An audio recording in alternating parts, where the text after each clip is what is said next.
the development and careers of some of the foremost airplanes in American aviation history, and the greatness they achieved with the men who flew them makes quite a story.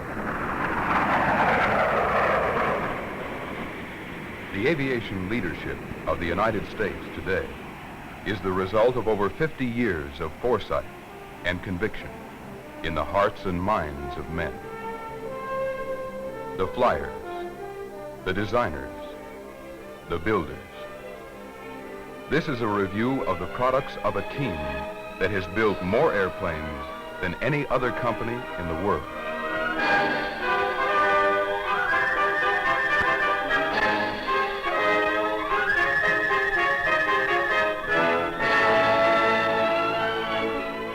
Today, aviation is one of the largest employers of people in American industry. Today, there are more than 60,000 men and women on the North American team, working at over 25 locations in Southern California, in Fresno, and in Columbus, Ohio.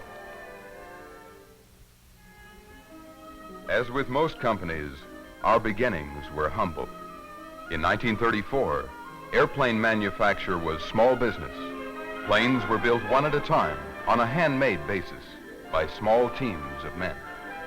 North American's airplane sales for the entire year of 1934 would keep today's operations going nicely for a little less than an hour. In those days, a contract for 10 or 15 planes was good.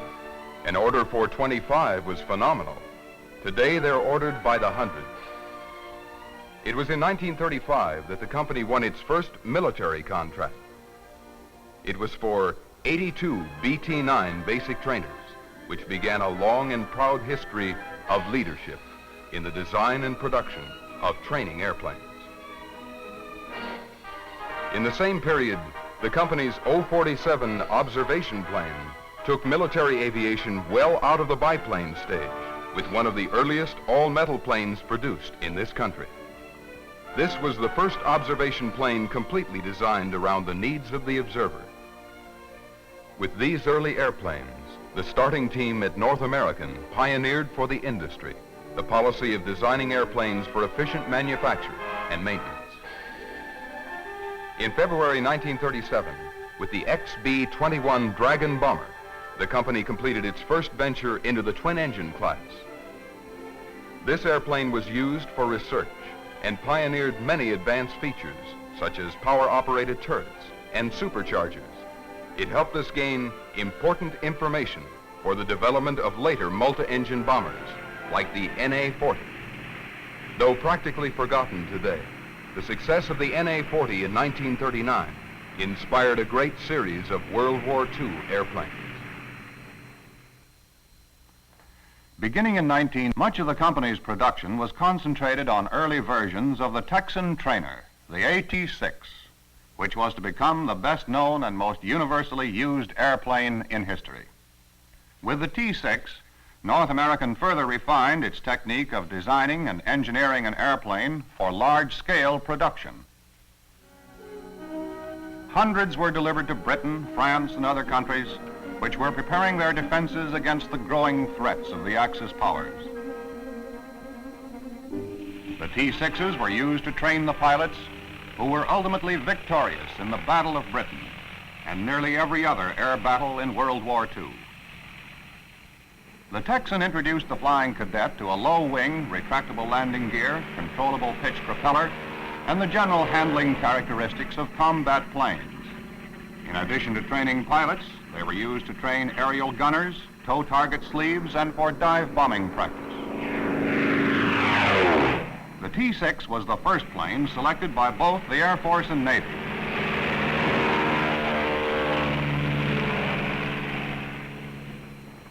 As a United States Navy trainer, it was used to prepare pilots for carrier duty. In World War II, nearly every pilot in the American Air Services logged time in the AT-6. The flying cadets of 33 allied nations received advanced flight training in this airplane. Versions of the Texan have been flown by more pilots than any other airplane in history.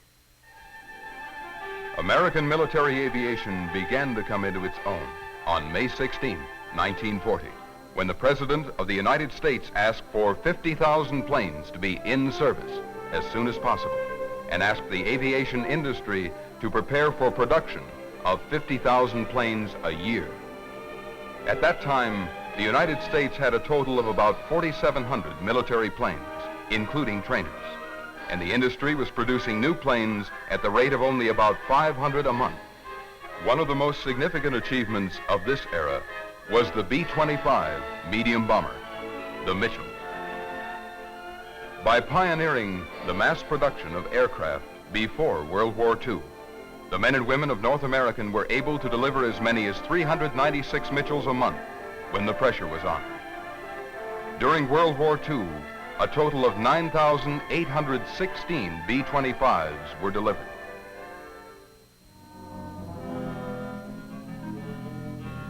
Perhaps the most significant event involving the B-25 occurred on April 18, 1942. The world was told this was Shangri-La. A lieutenant colonel by the name of Jimmy Dolittle led 16 Mitchells off the pitching deck of the aircraft carrier Hornet.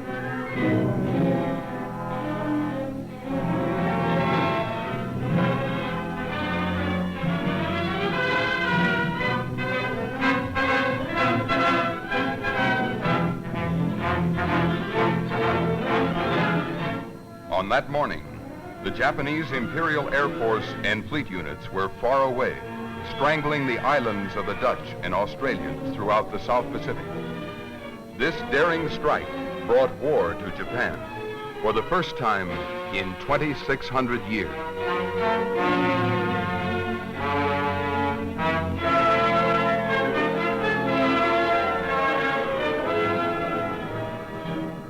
While the fires of the Dolittle raid still burned, Nippon's fleet and air forces were heading back to protect home waters.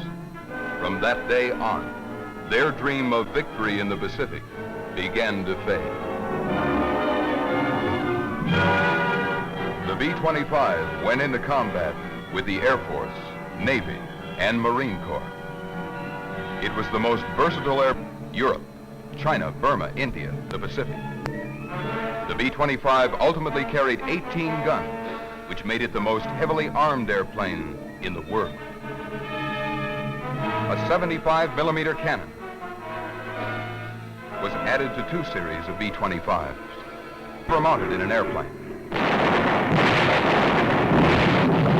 In 1943, the Mitchells achieved a surprise success with low-level attacks. From then to the end of the war, the Mitchells continued to vary their operation from medium-altitude bombing to fighter-like ground attacks that often required the pilots to pull up to avoid flying into fences, trees, and houses.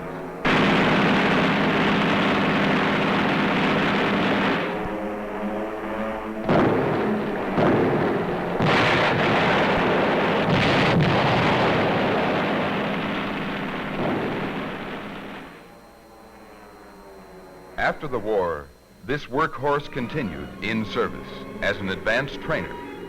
The durability and versatility of the B-25 eliminated the need for developing an entirely new multi-engine training airplane. This airplane was named for the late General Billy Mitchell, whose prophecy of the importance of air power is now legend. And the bombers named in his honor have strongly contributed to the air supremacy so vital today.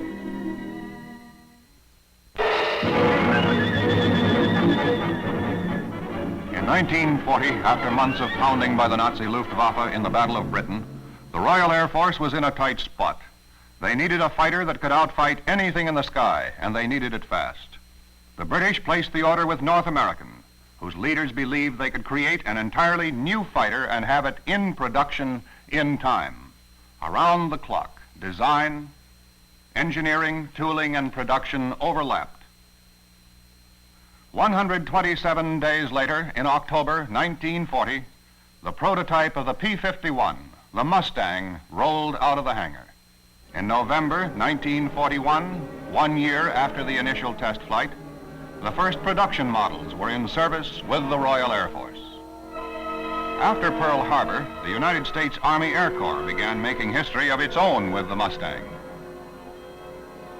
1943, North Africa. Nazi Field Marshal Rommel's Africa Corps had a surprise introduction to a new version of the Mustang. Fitted with dive brakes and bomb racks on its wings, this became known as the A-36 Invader, sometimes called the Screaming Demon. With the speed of a fighter and the firepower of a light bomber, the A-36 could blast the enemy with a bomb load up to 2,000 pounds.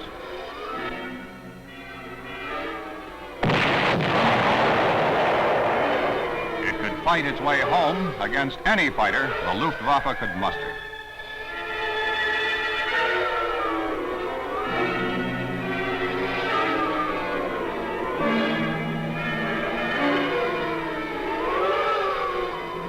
In 1943, the United States began a program of daylight bombing raids from bases in England to targets in Germany. The most dangerous parts of the missions were made without escort fighters. No fighter has sufficient range to fly the distance. Day after day, many of our bombers were shot down by German interceptor planes. General Hap Arnold, Chief of the Army Air Corps in the Second World War, called for a long-range fighter to escort our bombers over Europe. Doubling the range of the P51 made it the first fighter capable of escorting our bombers from England to fight over the farthest targets in Germany and make it all the way back home. Because of the Mustang, we were able to continue and increase our daylight bombing deeper into Europe.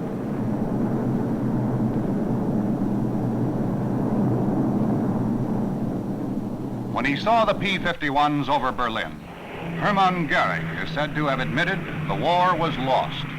And he was right. It was. At their peak, our North American production lines were turning out one Mustang every hour, 24 hours a day, for an unprecedented total of 15,485. The P-51s were continuously modified and improved to benefit from lessons learned by the Air Forces in combat and to fulfill the basic need of all weapons to be superior to anything in the enemy's arsenal. Later versions were redesigned to give pilots for the first time on any airplane the advantage of 360-degree visibility with a bubble canopy. The Mustang could operate to 40,000 feet for photo reconnaissance, bomber escort, and for attacks on enemy bombers and escort fighters.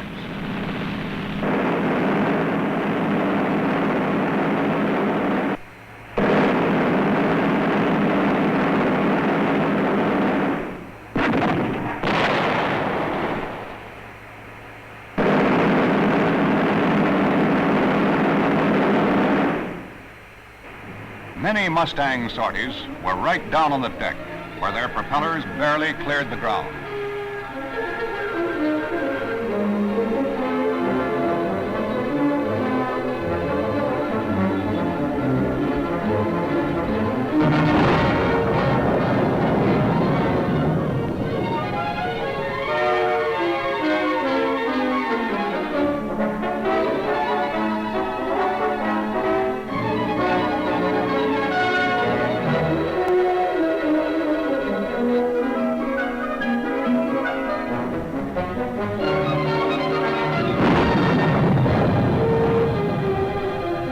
Toward the end of the war in Europe, the P-51, through the courtesy of Hitler's Luftwaffe, had the distinction of working over the first jet airplanes in the world. Even today, many people are not aware that the Germans built jets and managed to get a few into combat.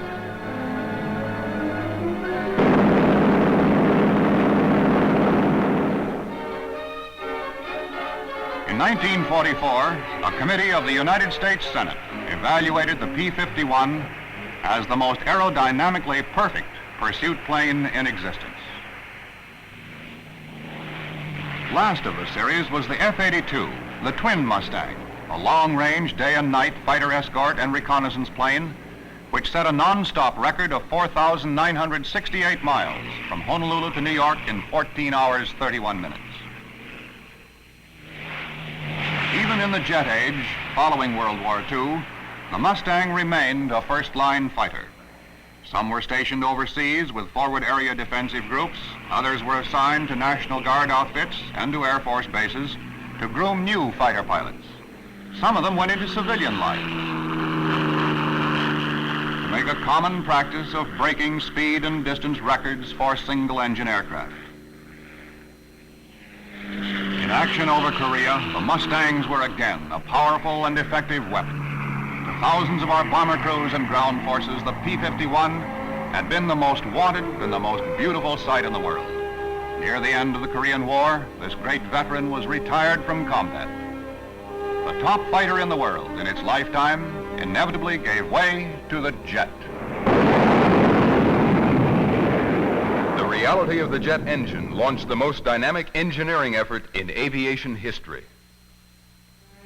For the United States Navy, the FJ-1, the first of North American's Fury jets, went into active service in February 1948, and the jet age of aviation was underway.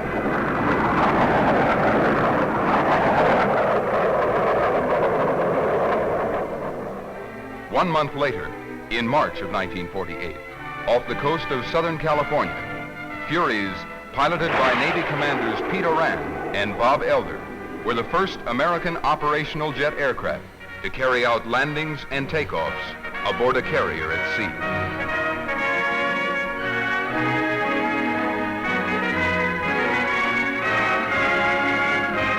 The FJ-1 was the first American jet fighter to employ a single straight ram duct with its opening in the nose.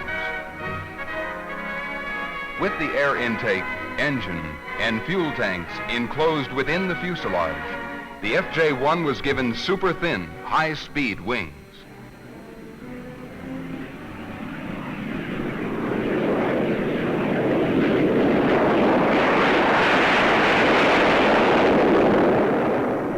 After making the Navy's first operational jet landings and takeoffs at sea, Navy pilots went on to establish 3 West Coast intercity speed records with the FJ-1. On the 1,135-mile course from Seattle to San Diego, flying time was 2 hours and 12 minutes. Jet fighters made jet bombers an inevitable requirement.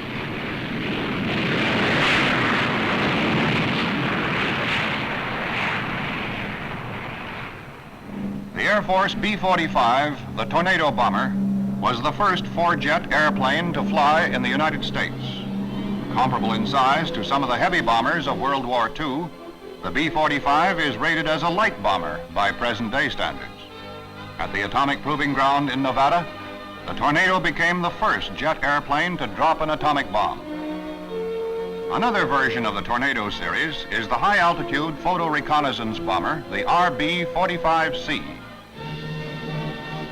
Many of these airplanes were modified for in-flight refueling and helped pioneer the technique for jet aircraft. The RB-45C has seen duty in key areas throughout the world, including Korea. The first seagoing heavy bomber in carrier operation with the United States Navy was the Savage, the AJ-1.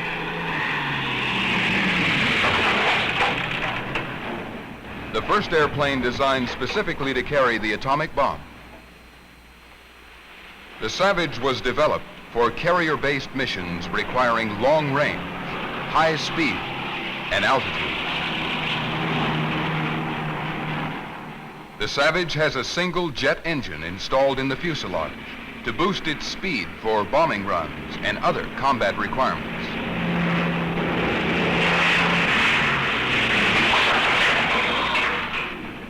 Planes in the AJ series can be folded for easier handling on deck edge elevators and stowage below on the hangar deck. Still other versions were developed.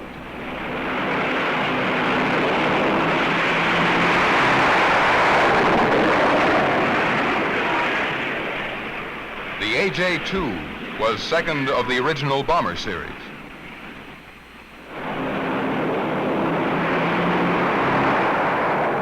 An AJ carrier-based tanker was produced for in-flight refueling of other planes.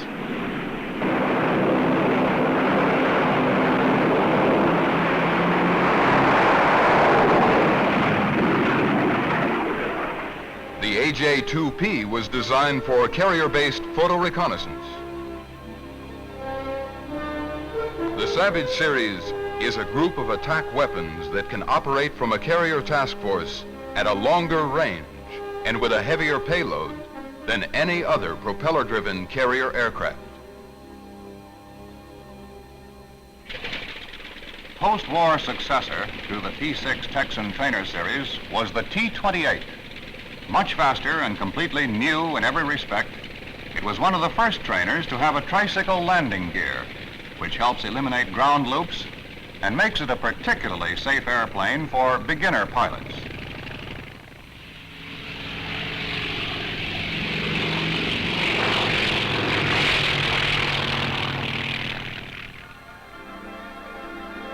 The versatility and fighter-like handling characteristics of the T-28 made it readily adaptable to any portion of a flight training program. Like the Texan, the T-28 is on duty with both the Air Force and Navy. MiG Alley, Korea, December 1950. Colonel Bruce Hinton launched the Air Force conquest of the Russian-built MiG-15s. This was the baptism of fire for the F-86, the Saberjet.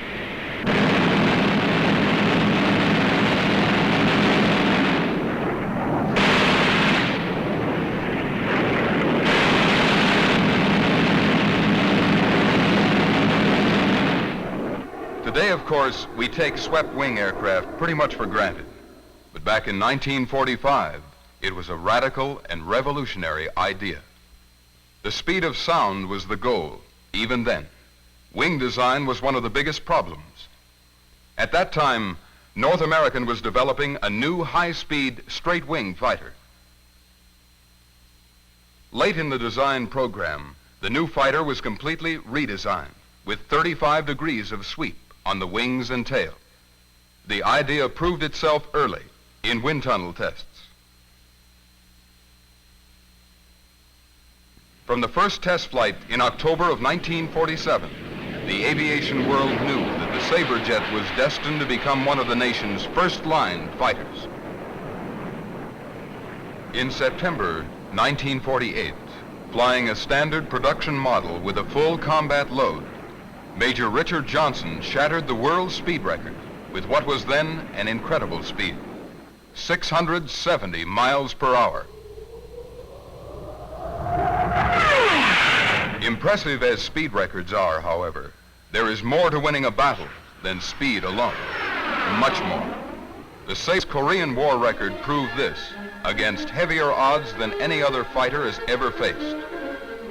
The F-86 Sabre proved to be a rugged workhorse that could take a lot of combat punishment, as well as dish it out.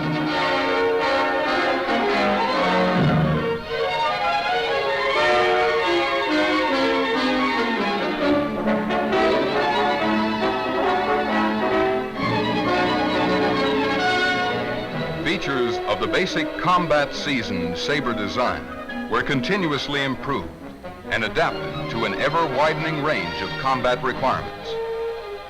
Later models to stab through Korean skies were even more deadly, capable of attacking faster, higher, with increased firepower and accuracy. There is no better testimony to the Saberjet's combat effectiveness than the amazing record set by our pilots, who racked up 802 MiG kills with only 58 Sabre losses, a ratio of almost 14-to-1 for the Korean War.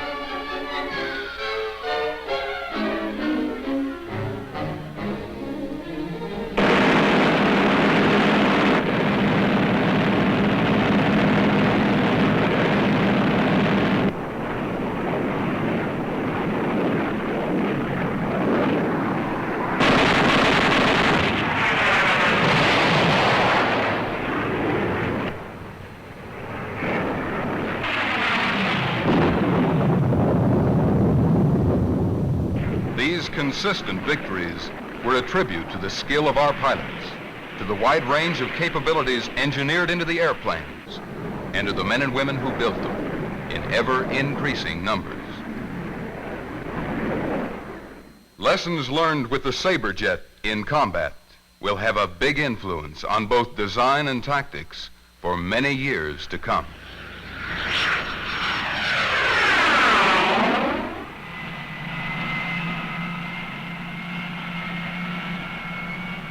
To protect our own country in these times of jet bombers, North American produced an entirely new Sabre jet, the F-86D, all-weather interceptor, the Continental Defender.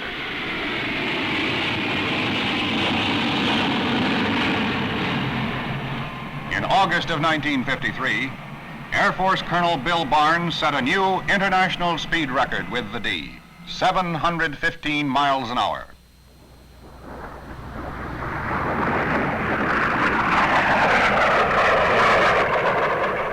The F-86D was the first one-man jet interceptor in the world, the first to be armed exclusively with rockets. The D Sabre jet was the operational preview of the electronic pilot age.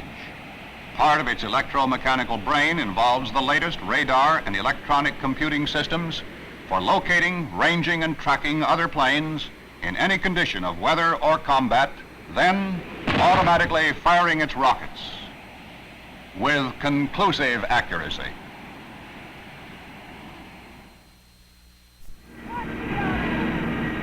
For the Navy and Marine Corps, the first swept-wing carrier operational fighter to join the fleet was the new Fury jet, the FJ-2. Methods of operating jet aircraft from carrier flight decks were pretty well established with planes like the FJ-1. The transition to the swept-wing Fury jet was simplified because of its outstanding stability and control in any operating situation.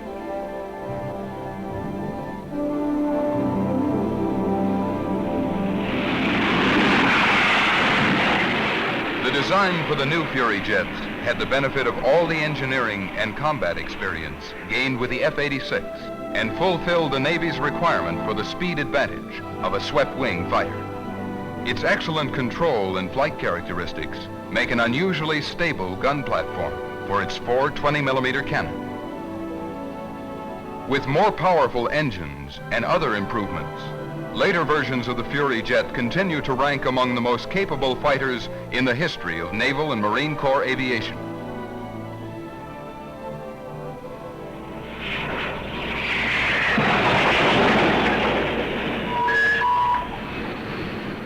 The mission assigned to the Fury is to achieve and maintain air superiority in the vicinity of the task force, the beachhead, or other assigned battle areas.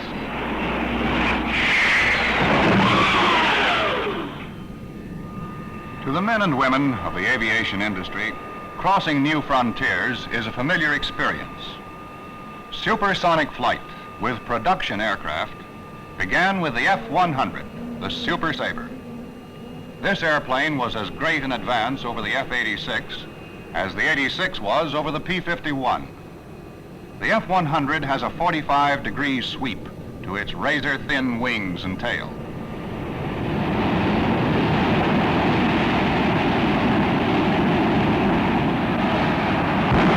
With all the thrust of an afterburner coupled to the most powerful jet engine in production, the F-100 still had a speed potential beyond the capability of its power plant.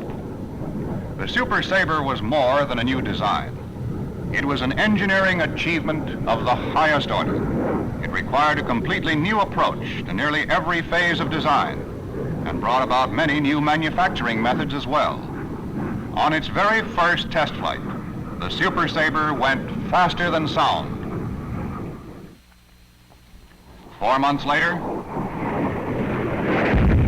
Colonel Pete Everest flew the F-100 to a new international speed record of 755.149 miles per hour.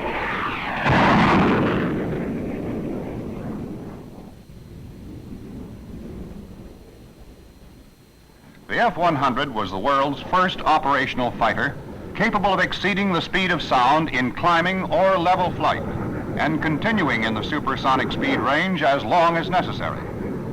By a considerable margin, the Super Sabre outperformed any previous fighter and was capable of outfighting any known combat aircraft of its time. and it was versatile. Various models were adapted for fighter-bomber missions with bombs, rockets, napalm, and even atomic weapons.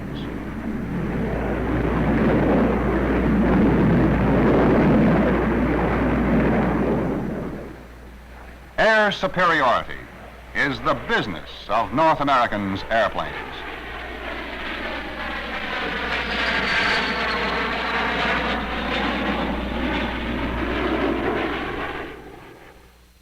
During World War II, aviation research was limited. The priority for all effort was production. Engineering work was concentrated on refinements and modifications of the airplanes already in production. After the war, top men in many new fields of science and technology joined the North American team. 30% of the company's personnel went to work on research and development projects for the future. In 1946, an atomic energy program was established to explore the possibilities of nuclear power as a means of propulsion for missiles and aircraft. Early research indicated that atomic energy reactors were not immediately practical for aircraft propulsion, but offered many other opportunities. So North American's atomic energy research turned to new long-range studies in reactor materials and technology. This model shows the design for a pilot plant to produce central station electrical power for communities and industry. A tremendous amount of heat is produced by the fission process in the core of the reactor. In this chamber, liquid metal is heated, then circulated through a heat exchanger to produce steam, which drives a conventional electric generator. Another important contribution to science was a medical research reactor. It can be used in the study and treatment of diseases like cancer. With this reactor, scientists can develop additional uses of atomic energy in many technical and industrial fields, as well as further medical research. In these and still other ways, the post-war research at North American has advanced the peacetime applications of atomic energy, bringing increasing benefits of this new technology to mankind. Following World War II, the research and development in most fields had to begin at the outer limit of men's knowledge and cross new horizons in supersonic aerodynamics, thermodynamics, airframe design, and flight control. To help get the answers, millions of dollars were invested in the development and construction of elaborate test equipment, like one of the first supersonic wind tunnels in the country, which can test new designs for airplanes and missiles at speeds up to 4,000 miles per hour. The speed of a large guided missile must be so great that enemy interception is highly improbable, even by counter missiles. So, in addition to new design concepts, stronger materials and new manufacturing methods had to be devised.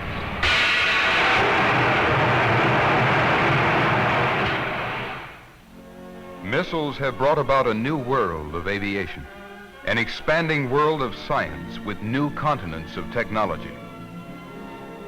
Our national security requires that many of the features of guided missiles remain secret. This much can be said.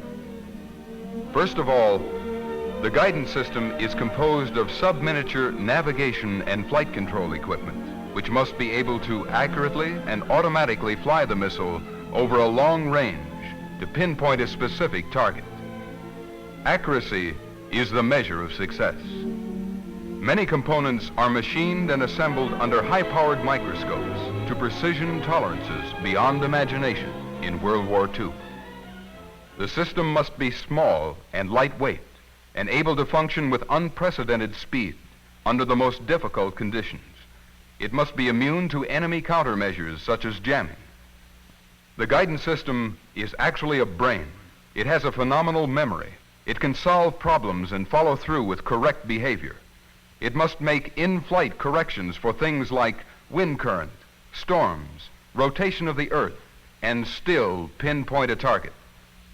North Americans work in the field of electronics, including automatic navigation, fire and flight control equipment for aircraft with and without pilots, represents the most advanced progress in this field today. Rocket engines and fuels have taken us into still another sphere of technology. The achievements of the men and women working in this program have made North American the leading builder of large rocket engines. For short periods, some of these rocket engines are capable of delivering horsepower substantially greater than the total power output of Hoover Dam.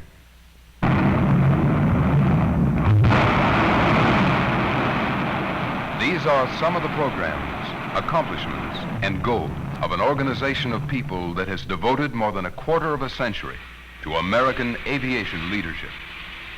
The challenge of the future looks more exciting than ever.